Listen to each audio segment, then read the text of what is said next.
HIPMI Parepare, Komisariat UNM yang dinahkodai oleh Tris Mukarram, kembali menggelar turnamen futsal yang dilaksanakan di lapangan futsal Galaksi Kota Parepare.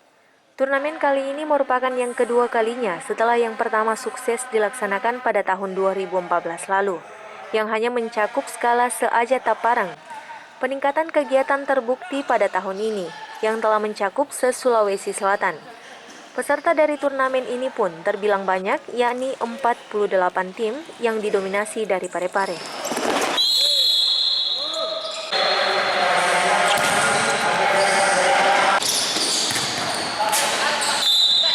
Ini kegiatan HIPMI Pare, ini kegiatan dari program kita. Di HIPMI Pare ada 4 komisariat, ada Unhas, ada UMI dan lain-lain. Dan kami ini sendiri dari Komisariat UNM mengadakan Futsal Cup 2 ini karena kita mempunyai program untuk mewadahi semua tim yang ada di Sulawesi Selatan untuk menampilkan potensi masing-masing. Turnamen futsal tersebut akan berlangsung selama 4 hari. Pembukaan kegiatan telah dilakukan pada tanggal 3 September 2015. Wali Kota Parepare yang diundang untuk membuka kegiatan tersebut tidak nampak hadir dengan alasan tertentu, sehingga hal itu pun diamanahkan kepada Kepala DOPP Ramadan Uma Sangaji.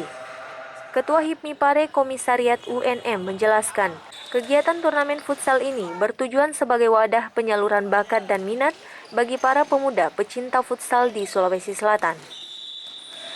Futsal ini sebenarnya agenda yang dilaksanakan untuk kedua kalinya di Parepare dari Parepare.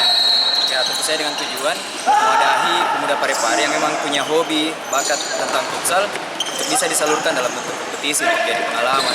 Juga jadi bahan pertimbangan pemerintah. Misalnya ada pertandingan-pertandingan untuk bisa melihat apa hasil-hasil dari pertandingan ini. Seperti itu mungkin. Untuk tahun ini kami buka secara umum, tapi dengan batasan pemain itu dari Sulsel. Sulawesi Selatan. Para peserta pun akan memperebutkan total hadiah sebesar 15 juta rupiah. Bagi para penikmat futsal yang hendak menonton, Anda akan dikenakan biaya karcis sebesar Rp5.000. Suharman Syamsir, Pare TV, melaporkan.